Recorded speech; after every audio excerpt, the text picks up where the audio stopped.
Hello, I'm Ted Pike. Every year, thousands of pilgrims come to this place, Palestine, to discover their spiritual roots. Yet today, it is not just the religious. Mankind in general is turning its attention toward this land. Most of us realize that if World War III erupts, it could begin right here in a collision between Arab and Jew. What are the causes of this conflict between Arab and Jew? A conflict which never seems to go away. Before Zionist settlers came here around the turn of the century, this region was not particularly known for strife. Yet since then, it has known little but strife. Is there something within Judaism itself which acts as an abrasive on this land? To answer that question, we don't need to make another pilgrimage to Palestine. We don't need to visit historic sites or Jewish shrines. Instead, since Judaism is very much a religion of its literature, we need to go where its most sacred teachings are preserved. We need to go to a synagogue, in particular, the library of a synagogue.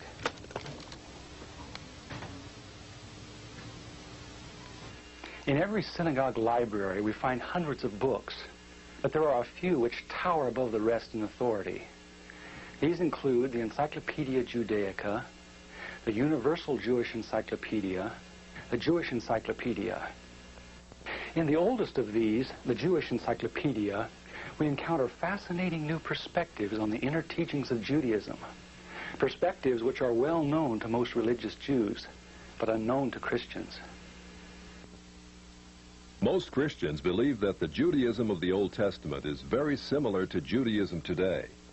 Yet the Jewish Encyclopedia, in its article on Judaism, says modern Judaism and the Judaism of the Old Testament are very different.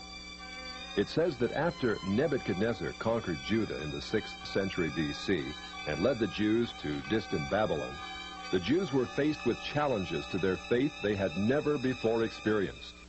Ever since the time of Solomon, the religion of Israel had centered around the magnificent temple in Jerusalem with its sacrifices and rituals.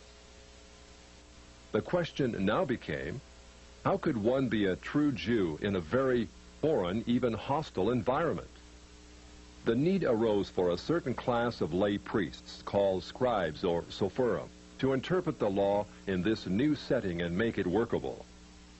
In time, these scribes became what the New Testament calls the scribes and Pharisees, the greatest legal authorities of Israel for all ages. The Pharisees said there were really two inspired revelations to the Jews. There was the written law of Moses, received atop Sinai, but there was also the oral tradition acquired by 70 elders who came to the base of the mountain but were forbidden to proceed farther. The Pharisees said that these 70 elders, or Sanhedrin, received a much more extensive and profound revelation than Moses, a revelation which was never written down, yet took precedent over the written law. When Jesus came on the scene, his reaction was to bitterly denounce this counterfeit tradition. Christ said the Pharisees, by their tradition, had made the law of God of none effect. He considered the Pharisees the most dangerous leadership Israel ever had. In 70 A.D., Jerusalem was destroyed by the Romans. Although Jewish sects such as the Sadducees now disappeared, the Pharisees emerged with even greater power over the Jewish people. The Jewish Encyclopedia describes the new role of the Pharisees. With the destruction of the temple, the Sadducees disappeared altogether, leaving the regulation of all Jewish affairs in the hands of the Pharisees. Henceforth, Jewish life was regulated by the Pharisees. The whole history of Judaism was reconstructed from the Pharisaic point of view. Pharisaism shaped the character of Judaism and the life and thought of the Jew for all of the future. In 135 A.D., all Jews were expelled from Palestine. The Pharisees led most Palestinian Jews in a mass migration back to Babylon. The majority of Jews were already in Babylon and had been since the time of Nebuchadnezzar 600 years earlier. Yet around 140 A.D., Babylon became the acknowledged land of refuge for world Jewry. For another 1,000 years, Judaism flourished in Babylon under the leadership of the Pharisees. Great academies of the rabbis were established and thousands of new laws formulated. There, those same Pharisees who killed Jesus Christ remained the undisputed rulers of Judaism. In Babylon, the Pharisees codified their oral traditions into the Babylonian Talmud, the written form of that oral tradition which Jesus so bitterly rebuked. The Talmud reveals how deep was Israel's apostasy. In her beginning, God gave the Hebrews the loftiest, the most upright literature and ethics the world has ever known. Yet when they turned their backs on him, they produced the Talmud, a work which has aptly been called a monument to human folly.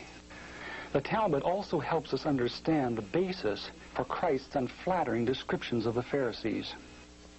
Jesus described the Pharisees as hypocrites, children of hell, blind guides, whited sepulchres, full of dead men's bones.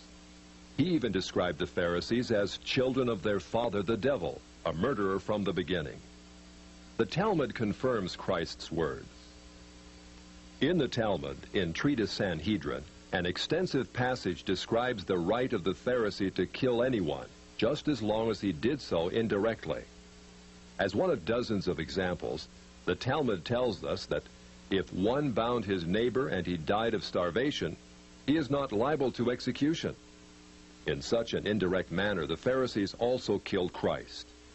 Manipulating the Romans to actually wield the spear and sword, the Pharisees claimed, as their descendants do today, that since the Romans were the direct cause of the death of Christ, it is the Romans, not the Jews, who are guilty. Christ also called the Pharisees adulterers, an adulterous generation.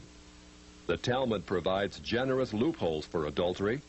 It says the penalty for adultery does not include sex with a minor, the wife of a minor, or the wife of a heathen. The Talmud also encourages seduction of unwed adolescent girls called designated bondmaids. But it's important how such rapes are performed. With the designated bondmaid, one is guilty only in the case of natural connection, but not in the case of perverse connection. The Pharisees reasoned that rape in a perverted manner is outside the jurisdiction of the law. Normal rape, however, was punishable. In Babylon, sexual perversion of every kind had been a way of life for millenniums. The Pharisees were deeply influenced by such practices. In 3 of the major treatises of the Talmud are found extensive passages which give legal endorsement to seduce and marry 3-year-old baby girls. In fact, many of the greatest rabbis of the Talmud, including Simeon ben Yochai, upheld this privilege. Today in Israel, thousands of Jews go to Meron every year to venerate the memory of Simeon ben Yochai, one of the most respected rabbis in the history of Judaism. In one of dozens of endorsements of child sex, Simeon ben Yochai said, "A proselyte under the age of 3 years and a day is permitted to marry a priest." Agreeing with ben Yochai, the great Rabbah said, "When a grown-up man has intercourse with a little girl, it is nothing, for when the girl is less than this, 3 years and a day, it is as if one put the finger into the eye."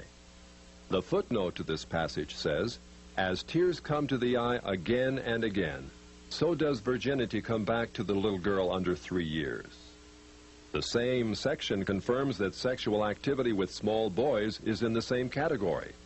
The intercourse of a small boy is not regarded as a sexual act. In addition to adulterers, Christ, in the story of the Good Samaritan, portrayed the Pharisees as racial bigots, too self-righteous to respond to the suffering of one who was not a Jew. It is true, because of the wickedness of the Canaanites, which included sodomy and infant sacrifice, Israel had been commanded by God to be harsh in her treatment of the inhabitants of the land. God made it clear that the Canaanites were not simply to be avoided, but destroyed. By the time of the New Testament, this method of preserving God's kingdom by separation and the sword had become obsolete. God no longer made a racial difference between men. But the Pharisees were unfazed by God's new agenda. The Talmud was finally written down nearly 5 centuries after Christ, yet its critical, even homicidal attitudes toward Gentiles might have been lifted out of the book of Joshua. However, the quickest way to grasp the Talmudic view of Gentiles is not directly from the Talmud, but from the Jewish encyclopedias.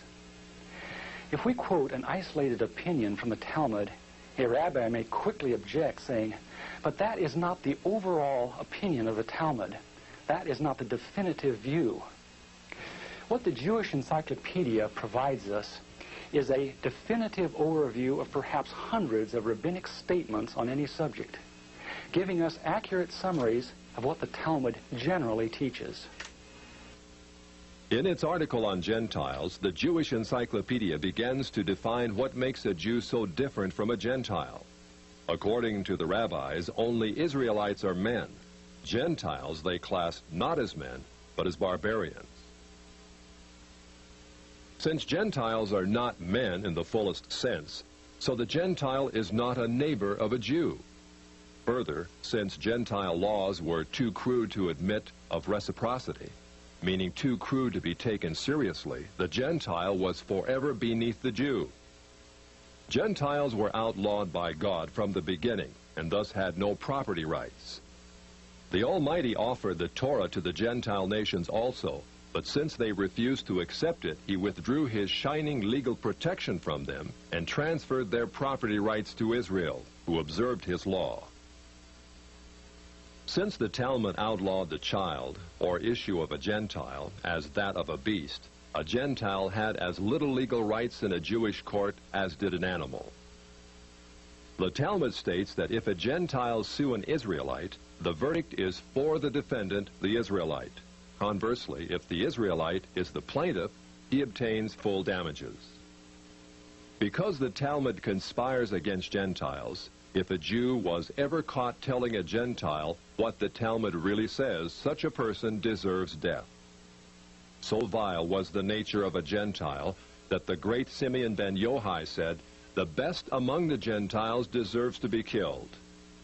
The best of snakes ought to have its head crushed." Jews, however, are exalted beings in the Talmud, worthy of praise. Christ described the Pharisee who blessed himself, saying, "I thank thee, Lord, that I am not as other men." An eminent Talmudic rabbi says the same. "Blessed be thou, who hast not made me a Goy, or Gentile." There is a special antagonism between the Talmud and Jesus. The Talmud attacks him everywhere it can, even his mother. Mary, the Talmud says, was a whore who mated with carpenters. She who was the descendant of princes and governors played the harlot with carpenters. It naturally followed that the scribes declared Christ to be a bastard. In its article on Jesus, the Jewish Encyclopedia says that Jewish writings defame Christ. It is the tendency of all these sources to belittle the person of Jesus by ascribing to him illegitimate birth, magic, and a shameful death. Jesus, according to this article, was considered one of the three worst enemies of Judaism who came to an ignoble end. The Talmud says they subjected him to 4 deaths: stoning, burning, decapitation, and strangling. The Talmud also says he is now in hell, punished with boiling hot excrement. What is Christ's advice as he speaks to us out of hell? The Jewish Encyclopedia quotes Jesus as telling us above all to bless the Jews. He says, "Further their well-being. Do nothing to their detriment. Whoever touches them touches even the apple of his eye." Christians, as followers of the false prophet Jesus, also deserve death. The Jewish Encyclopedia again recaps the Talmud's position. A Gentile observing the Sabbath deserves death. It says the Talmud's hatred was probably directed against the Christian Jews. These Judeo-Christians, evasively called Min, Minit, or Minim, were considered by the rabbis to be the most dangerous form of heretics of ancient times. The New Testament Gospels were writings which the rabbis considered more dangerous to the unity of Judaism than those of the pagans. A Talmudic rabbi said, "The writings of Christians deserve to be burned, for paganism is less dangerous than Minute or Christianity." The Jewish Encyclopedia, in its article on Min, continues to illustrate the Talmudic hatred of Christianity.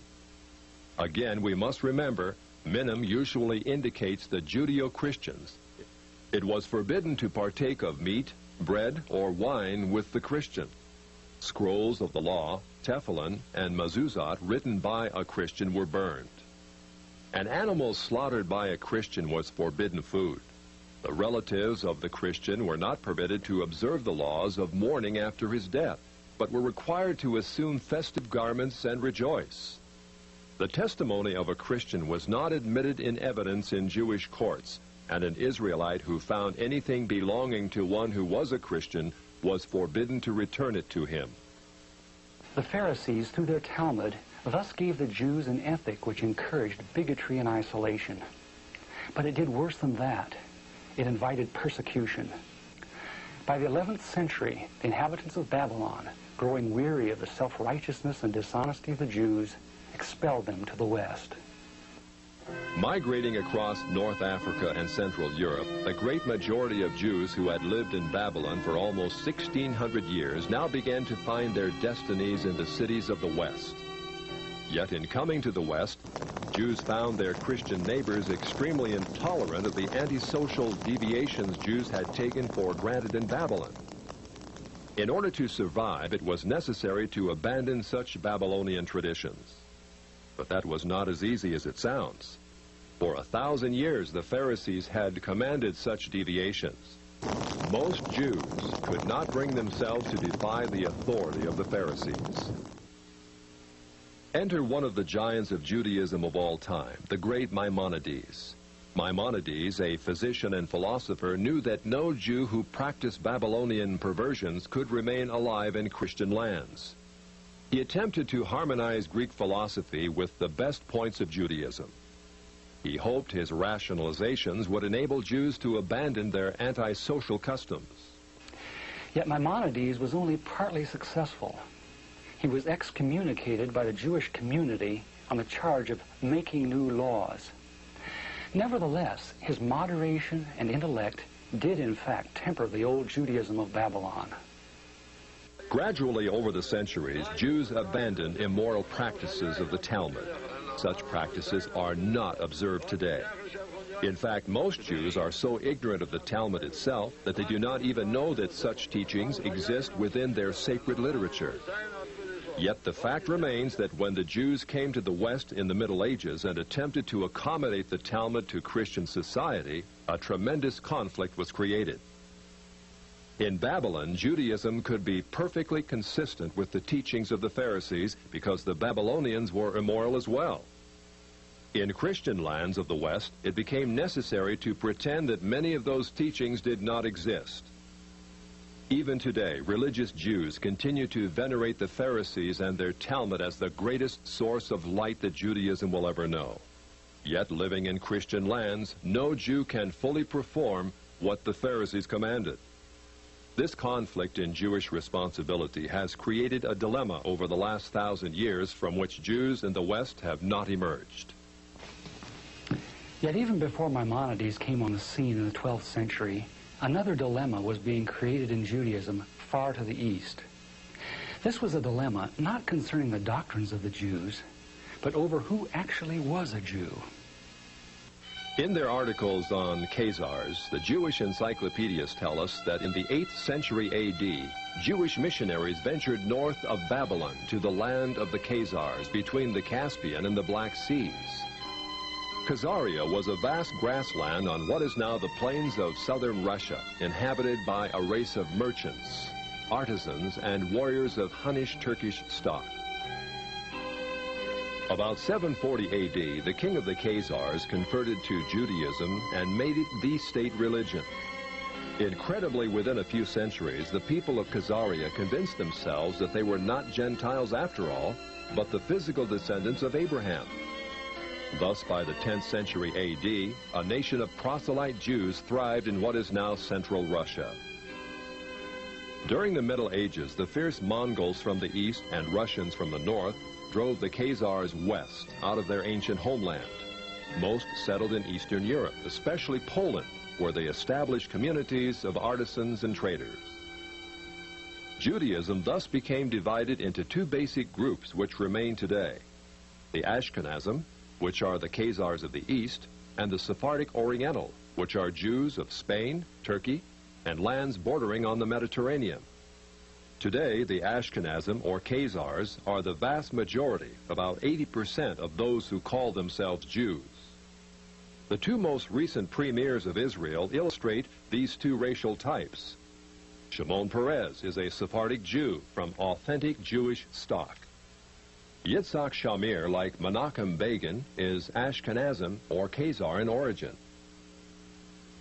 In Poland, these ancestors of most modern Jews thrived. In fact, they actually became more zealous Jews than their theological cousins to the west, the Sephardim. The Khazars were fascinated with that mystical aspect of Judaism called Kabbalah. Kabbalah was the Jewish form of ancient Gnosticism, a belief that God is unconscious yet everywhere, revealed in different levels of refinement throughout the universe. Of course, Judaism was always unique among ancient religions in its belief in a single conscious God, a God not only capable of creating the worlds, but of punishing evil and rewarding good. Like Eastern religions, however, the Polish Kabbalists believe that God in his purest form is utterly remote, unknowable, without opinions about right and wrong. Instead, his being filtered down through many gradations, or sephirot, until it reached Israel. Israel, according to the Kabbalah, was the visible, rational emanation of God in this world. Below Israel was confusion and darkness, represented by demons and the chaotic world of the Gentiles. What excited the Khazars was that Kabbalah preached revolution. It said that Jews, as superior beings, were destined to rule the world. In the Zohar, which is the written text of Kabbalistic lore, we find the arrogance and ambition of the ancient Pharisees very much alive. In a typical passage, the Zohar teaches, living soul refers to Israel, who have holy living souls from above, and cattle and creeping thing and beasts of the earth to the other peoples who are not living soul. Only by the overthrow of the Gentiles, the Zohar asserts, can Israel regain its position as God's Shekinah glory on earth. The Zohar calls Gentiles Amalekites. In a passage typical of many, the Zohar says they caused the destruction of the temple. So when God reveals himself, they will be wiped off the earth. Redemption will not be complete until Amalek will be exterminated. But once Israel shakes off Gentile dominion and Christian influence, heaven will descend to earth. The Zohar says Israel will fulfill her predestined role, ruling the world under the leadership of her Messiah. Since the Kabbalah, or Zohar, was not merely a theological system, but taught the overthrow of the existing order, it was natural that before long, Jews should begin to put it into practice. With the age of Voltaire and the so-called Enlightenment during the 18th century, we see a host of Jewish Kabbalists migrating west out of Poland and penetrating the very capitals of Europe. Jewish wonder workers, Bolshems as they were called, Saint Germain, Cagliostro, Frank, Falk, men of vast wealth and mystery, came upon the European scene at the end of the 18th century. In Europe, in the years preceding the French Revolution, the foundations were laid for a new order in the world. Kabbalists such as Adam Weishaupt helped establish the ultra-secret Illuminati, which became a cover for plots and intrigues that would begin the erosion of Christian civilization. At the same time, beginning with Jewish philosopher Moses Mendelssohn, many Jews began to perceive their religion not simply as a means of personal salvation, but as a way to reform society at large. Many Jewish activists said that, starting with such revolutionaries as Moses and the prophets, Israel had always had the social objective of righting injustice and taking the part of the downtrodden. It was the duty of every Jew, they said, to come to the aid of the oppressed working masses, called the proletariat, in their historic struggle against capitalistic bondage.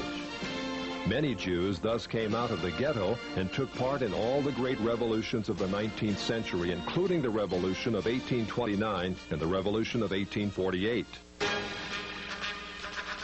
It is thus not surprising that as the 20th century dawns, we find Jews turning their attentions to the overthrow of one of the last monarchies still opposing Jewish advancement, the Romanov dynasty of Russia. It is well known that the Jews had long hoped to overthrow the Tsar. It was natural then that Jewish philosophers such as Moses Hess and Karl Marx should contrive a philosophy that could make such overthrow possible. It was also natural that international Jewish bankers of New York, London, and Hamburg should finance it. The U.S. State Department, in its 3-volume report on the origins of communism in Russia, published in 1931, reveals how Jewish-controlled German banks under the leadership of Max Warburg conspired as early as 1914 to send large payments to Lenin, Trotsky, and others in their attempts to bring down the Tsar. As part of this conspiracy, Jacob Schiff, head of the New York Jewish banking house of Kuhn Loeb, invested at least $20 million, which would be close to $1 billion today, toward the establishment of Bolshevism in Russia. In its article on socialism, the Jewish Encyclopedia, published in 1905, freely admits that Jews in Russia were ripe for revolution. In Russia, socialism, has become a movement of the Jewish masses. The later Encyclopedia Judaica tells us the communist movement and ideology played an important part in Jewish life, particularly in the 1920s and 1930s, and during and after World War II. The Judaica, in fact, presents an extensive list of the most powerful Jewish leaders of Bolshevism, which included Trotsky, Sverdlov, Zinoviev, Kamenev, Litvinov, Kaganovich, and many others. The Judaica also tells us just how many Jews filled the communist ranks. It says anti-Semitism drove the bulk of Russian Jewish youth into the ranks of the Bolshevik regime. When the white Russian patriots heroically attempted to regain their freedom from the Jews, the Judaica says compact Jewish masses were utilized by the Bolsheviks to suppress such counter-revolution. Clearly, Jews and native Russians were engaged in a death struggle over the destiny of Russia.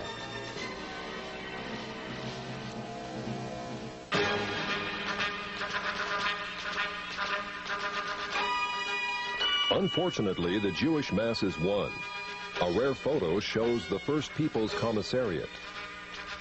From left to right are Uritsky, Trotsky, Zinoviev, Sverdlov, and Kaganovich, all Jewish. In 1918, intelligence services of the Western powers were buzzing with reports that communism was an international conspiracy fomented by atheistic Jews. British, Dutch, American, and other intelligence reports confirmed that Jews filled the Bolshevik ranks and that as much as 75% of all Soviet commissars were Jewish. In the Illustrated Sunday Herald of February 8, 1920, Sir Winston Churchill commented on what had almost become public knowledge. There is no need to exaggerate the part played in the creation of Bolshevism by these international and for the most part atheistical Jews. It is certainly a very great one. In the decades following the revolution, the question became, how much influence do the Jews still exert on the Soviet experiment? Although many of the Jewish kingpins in Bolshevism perished in Stalinist purges in the late 30s, none other than Nikita Khrushchev gives us an eye-opening view of just how many Jews were still in the Soviet government. Speaking to a delegation of French socialists, Khrushchev admitted in 1956 the government has found in some of its departments a heavy concentration of Jewish people, upwards of 50% of the staff. Because communism has historically been top-heavy with Jews, the Soviet policy of so-called anti-Semitism, much protested by Jews in the West, may in reality be but a ploy to distract the world from communism's Jewish past. Although most Jews have indeed been removed from high-profile positions in the Soviet hierarchy over the last 30 years, still Jews remain highly favored when it comes to immigration to the prosperous West. Since World War II, more than 1 million Jews have been allowed to leave the Iron Curtain, sometimes in waves of up to 52,000 a year. This contrasts to the grim reality that if even one Gentile attempts to escape, he would be lucky to receive only 15 years in prison. Jews, then, have played an enormous role in the Soviet experiment. Yet, as the Jewish Encyclopedia, in its article on socialism, again tells us, the passion of many Jews to socialize the world was not confined to Russia. As peddlers of socialism, it tells us, Jews must be reckoned among the pioneers of the socialist parties in America. As a case in point, a flood of socialistic Jews entered the FDR administration and helped pioneer the New Deal for America.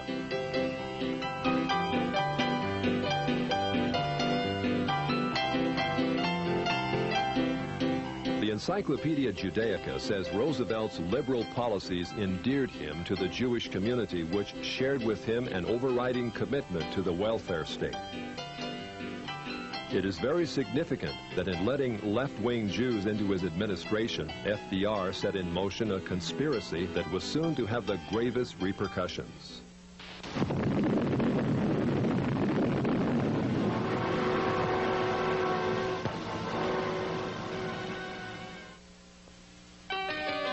As part of his policies, FDR hired a German communist, Klaus Fuchs, a scientific genius who helped mastermind the atomic bomb. Yet Fuchs also headed a ring of 8 highly influential Jews who delivered the entirety of our atomic technology to the Soviet Union in the early 1950s. They included Julius and Ethel Rosenberg, David Greenglass, Harry Gold, Sidney Weinbaum, Morton Sobel, and others. Of the 10 convicted for espionage, no less than 8 were Jewish. Later in 1957, it was discovered that the Jewish Sobolin brothers delivered massive defense secrets to the Russians. They acted upon the orders of the Jewish head of the Soviet secret police, Beria. The most recent example of such treachery is the Pollard spy case, in which Jewish spy Jonathan Pollard and his wife delivered thousands of top-secret documents not to Moscow, but to Tel Aviv. All Jews, of course, are not communists, spies, or even liberals. A small minority of conservatives like economist Milton Friedman, publisher Natty Loeb, and Senator Barry Goldwater are eloquent reminders that Jews are represented on the right as well as the left. Nor should we forget that many Jews have contributed disproportionately to the good of mankind, especially in such areas as medical research, science, and the arts. Such Jews deserve our heartfelt gratitude. Never should we indict Jews as a whole for the misdeeds of some. Yet the fact remains that historically most Jews have favored the liberal agenda. Many have gone as far left as communism. For example, in the late 40s, intensive investigations by the U.S. Justice Department revealed a disproportionate number of Jews in the American Communist Party. In 1949, the 11 members of the American Politburo of the Communist Party were convicted. 6 were Jews. In 1951, the second-string Politburo was indicted. Of 21 arrested, 14 were Jewish. Also in 1951, 15 top West Coast communists were indicted. 6 of the 15 were Jewish. Started right, break left. During the Vietnam conflict, while American boys died by the tens of thousands, Jews dominated the communist New Left in America. The Encyclopedia Judaica says the New Left included a disproportionate participation of Jews in the leadership and sometimes also in the ranks. It continues, Jews have been active in the United States in all radical movements, socialist and communist, old left and new. On almost every major campus in which the New Left was active, Jews were prominent in the leadership. Typically, they formed between a third to more than half the leadership and members. Jews also dominate the American Civil Liberties Union, a left-wing front which has tirelessly opposed such fundamental values as prayer in the schools, effective criminal prosecution, even the Pledge of Allegiance. The ACLU has been the subject of frequent congressional scrutiny. As early as 1931, a special congressional investigating committee prophetically described a role which has become all too familiar in recent years. It claims to stand for free speech, free press, and free assembly. But it is quite apparent that the main function of the ACLU is to attempt to protect the communists in their advocacy of force and violence to overthrow the government. Today, the ACLU is led by Jewish National Director Ira Glasser, the 5th national director in its history. According to a 1977 ACLU survey of membership, 27.3% of ACLU leaders were Jewish, 21.4% of members. The feminist movement, with its agenda of free abortions and lesbian rights, also contains a lopsided number of Jews in its national leadership. The three most influential feminists, Gloria Steinem, Bella Abzug, and Betty Friedan, are Jewish radicals.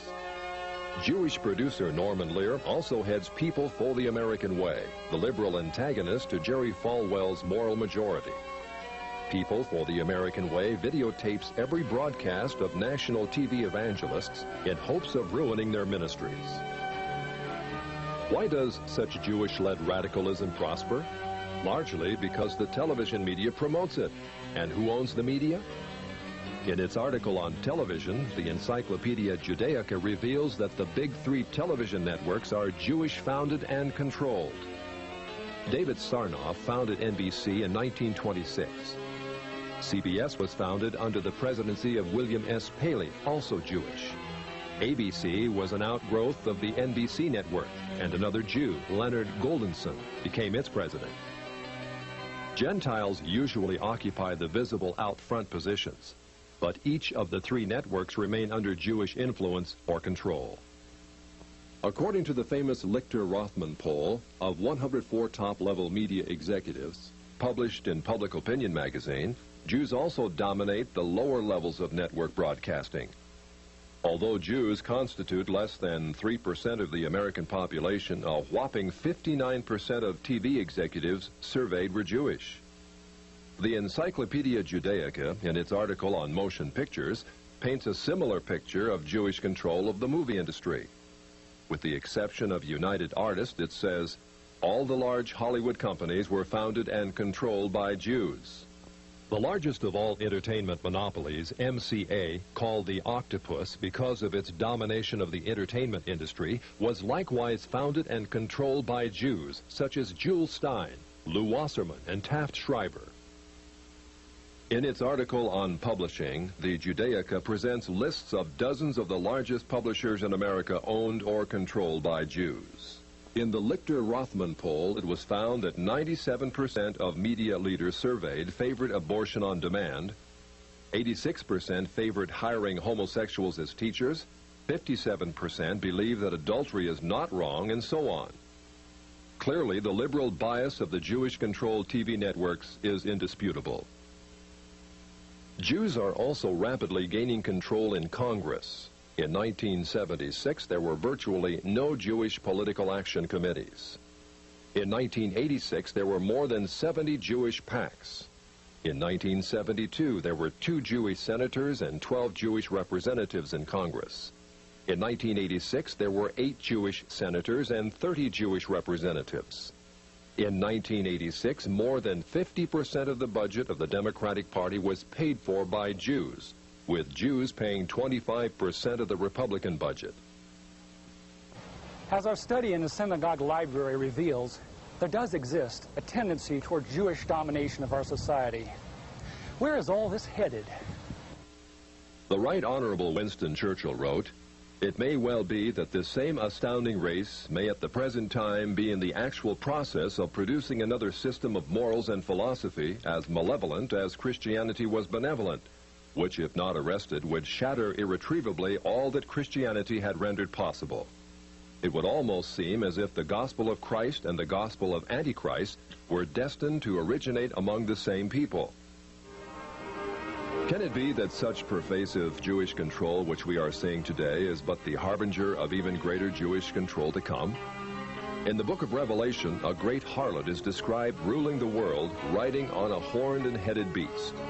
Throughout the Old Testament, Israel was described as a harlot, the mother of spiritual whoredom among the nations. Is the harlot of Revelation actually Israel riding upon her false Messiah, the Antichrist? Today, many believe Israel is on the road to the fulfillment of the prophecies of Isaiah. A great Jewish temple is being planned. A priestly class called the Kohanim is being readied. Ritual sacrifices are being studied. Truly, prophecy is being fulfilled in an amazing way, yet not in the happy way that most of us would like to believe. In Israel today, effective Christianity is outlawed. If a Christian were to walk through any town in Israel passing out New Testaments, he could be sentenced to prison for 5 years. Israel is not moving toward Christ. She is moving toward her false Messiah, Antichrist. In Antichrist, Israel hopes to find all the worldly power and glory which Jesus denied her, but she will not find it. As the Bible teaches, the great harlot Israel will be thrown from the back of the beast. The beast, with his 10 Confederate military leaders, will gore and burn her with fire. This is what the Bible calls the Great Tribulation, or time of Jacob's trouble, a time when Israel, who thought she could rule the world, will experience unprecedented agony and judgment for her sins. Since the Bible tells us that Israel is on the road to judgment by God, what should be our attitude toward her? St. Paul tells us that Jews are indeed enemies of the gospel, yet enemies who are beloved for the sake of a remnant which shall one day be revealed.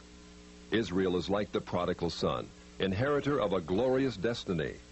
But she is also rebellious. Like the prodigal son, she must be humbled, not by us, but by God.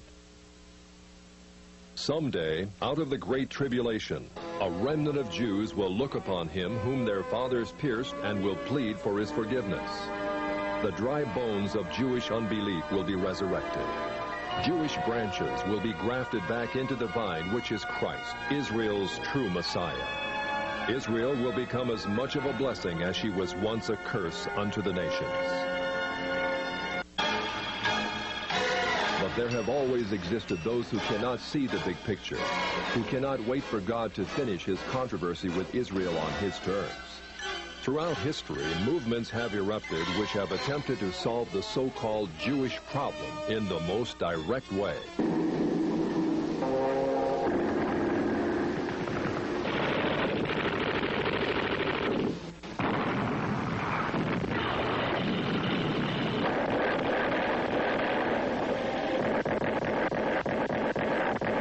Yet all such anti-Semitic movements have ended in defeat. Defeat because they refused God's terms and instead resorted to violence and slander. Elevating themselves to racial superiority and debasing Jews as racial degenerates, anti-Semites have become loathsome to all mankind.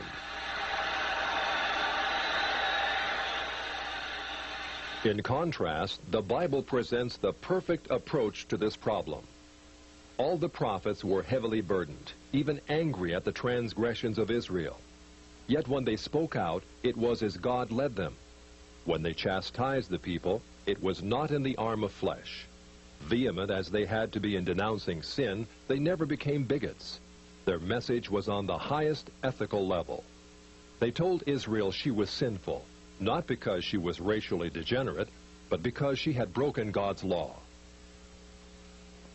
As would be expected, all the prophets were accused of being negative, even anti-Semitic. Jewish King Ahab called the prophet Elijah an enemy of his regime. Jeremiah was accused of being against his own people in favor of the Chaldeans.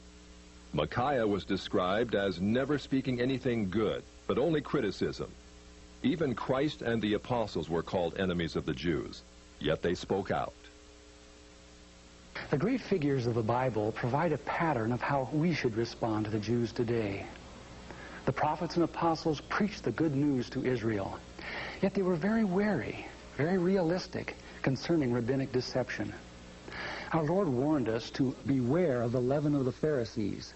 Considering the Pharisaic origins of modern rabbinic Judaism, his words can only mean be wary of rabbinic Judaism. As we saw earlier, rabbinic Judaism is inherently ambitious. It will forever attempt to establish itself as the dominant factor in society. If Zionism is unnaturally encouraged, as it has been by the church over the last century, then it will rise to a position that is intolerable. Inevitably, mankind, smarting under its presumptions, will rise against it in new waves of anti-Semitism. An angry humanity will pit itself against the Jews. The Jews will fight back. This is what is happening in the Middle East today, as Jew and Gentile quarrel over the land of promise. Who owns this land? In her beginning, God promised that through the physical people of Israel, a spiritual blessing, Jesus Christ, would be given to the world. Just as a physical people was necessary, so also was a physical land. Throughout the Old Testament, God repeatedly tells the Hebrews that the land of Palestine is promised to them and their seed forever. Yet in order to occupy this land, Israel must be obedient to him. If not, God repeatedly demonstrated in the Bible that he would actually invite the peoples surrounding Israel to invade and occupy. Only when the Hebrews finally cried unto God in repentance did he allow them to possess a land dedicated to obedience. God's demand for obedience is thus a standard before which both Christian and Jew must bow. Moses, a spiritual colossus, wanted to go into the land, but God would not let him because of one infraction.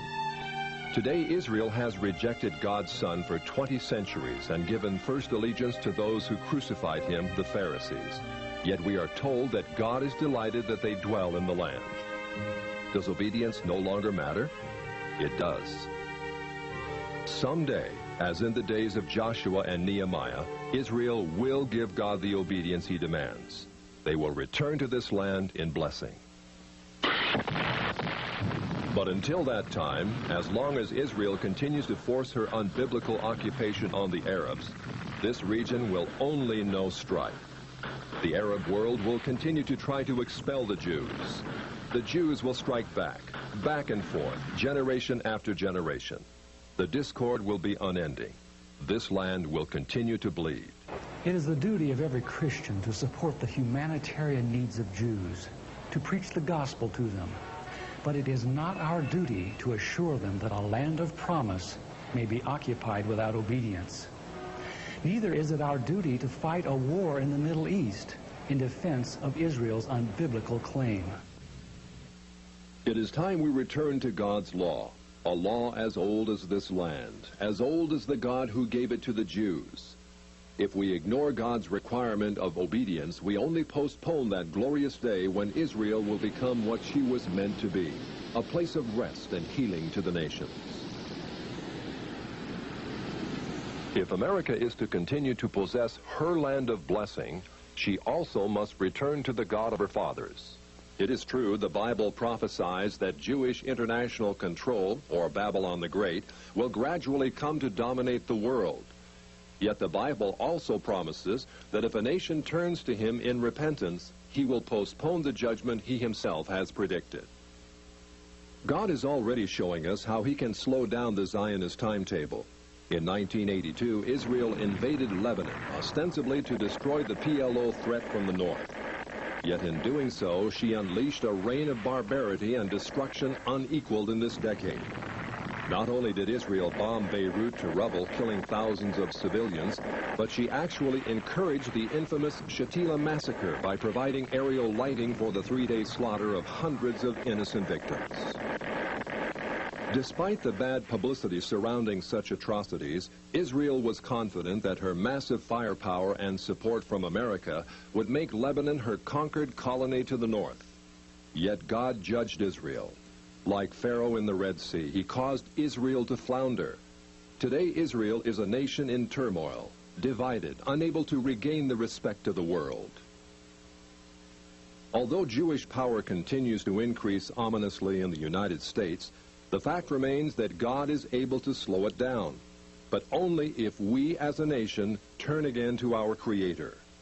We must repent of the national sins which have weakened our moral fiber and allowed the forces of Satan to dominate us. In a moment, we'll explain how you may educate others concerning this threat. Yet education in itself is not enough to hold back a demonically empowered conspiracy. We have to have God's power, a power which only comes through total consecration to Him. The communist movement demands that every true Marxist be willing to give up everything, even his own life, for the cause. If we are to have power against the Antichrist, we must do as much. We must give our lives totally to Christ, willing to do anything, give up anything he might ask. Only by such a death to inner hidden rebellion can we really have power in the spiritual realm. Only by such sanctification can we know what it is to walk with God as true Christian soldiers, capable of action, but also of hearing the Holy Spirit's voice of love and restraint. The first step toward holding back Zionist expansion is thus: national revival, a transformation of hearts that begins in each one of us and then spreads across this broad land. But just as importantly, the church in America must turn from its unconditional support of Israel. For 3/4 of a century, the church has aligned itself with bloody and arrogant men in the Middle East.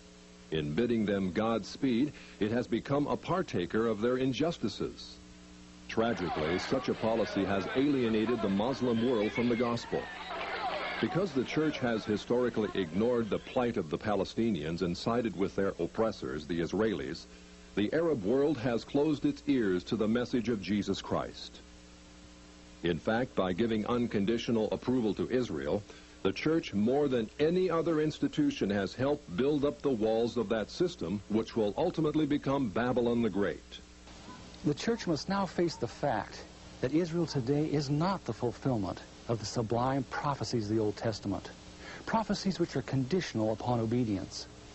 Instead, modern Israel is the first stage in Satan's plan to take this world from Christ and give it to Antichrist, Israel's false Messiah, who will rule the world from Jerusalem. This scenario is borne out by none other than Prime Minister David Ben-Gurion, one of the great founders of Israel. Recorded in an astonishing article in Look magazine, Ben-Gurion predicted that a one-world system presided over by Jerusalem will be set up in the near future. All continents will become united in a world alliance, at whose disposal will be an international police force. All armies will be abolished, and there will be no more war. In Jerusalem, the United Nations, a truly united nations, will build a shrine of the prophets to serve the federated union of all continents. This will be the seat of the Supreme Court of mankind, to settle all controversies among the federated continents, as prophesied by Isaiah. Ben-Gurion's vision of Israel in dominion of the world is identical with the vision of the great harlot, ruling the nations, as given in Revelation 17. Yet it's a vision which may be postponed. If enough of God's people rededicate themselves to him and turn from support of a system which seeks their ruin, then Zionist world control can be turned back, at least within our time. There are many practical things which each of us can do to hold back the Zionist timetable. As director of this program, my wife, Lynn, would like to share some of them with you. Thank you, Ted. I believe the time is past when we can be aware of these things and remain silent. Whatever the cost, we must inform others of the things that we've seen in this presentation. This includes our pastors and church leaders. It also includes our elected representatives. Members of Congress in particular are under pressure by the powerful and vindictive Zionist lobby. The Zionist lobby will ruin any member of Congress who consistently opposes it. It is vital that we assure our congressional representatives of our support if they resist unreasonable demands by Israel. At the same time, we should not give the impression that we dislike Jews or that we believe all Jews are involved in a conspiracy. Instead, we should make it clear that what we are concerned about is the general trend toward Jewish domination of our society and the problems such control creates. Letters to the editor are also an effective way to speak out and inform on issues relating to Israel. But again, in order to be printed, such letters must be moderate and well-informed. In addition, Christians must stop depending on the Jewish media for entertainment and news of world events. Families should search for wholesome alternatives for home entertainment, which do not center around television. In place of Jewish news-gathering sources, a number of newspapers and newsletters are available, which bring to light many facts suppressed by the Jewish press. To help you inform others, the National Prayer Network has provided some of the most effective tools available today. The first is the video you have just seen. When shown to Bible studies, churches, and civic groups, This documentary has an unmatched record for educating your friends and neighbors.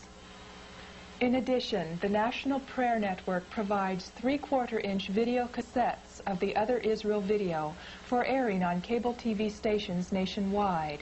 Every major city in America contains at least one cable access station which plays video productions the public supplies.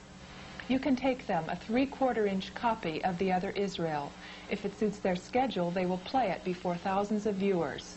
Through ads in newspapers, church bulletins, and other means, you can publicize your own showing of the Other Israel. Also highly effective is Ted's fascinating book, Israel, Our Duty, Our Dilemma.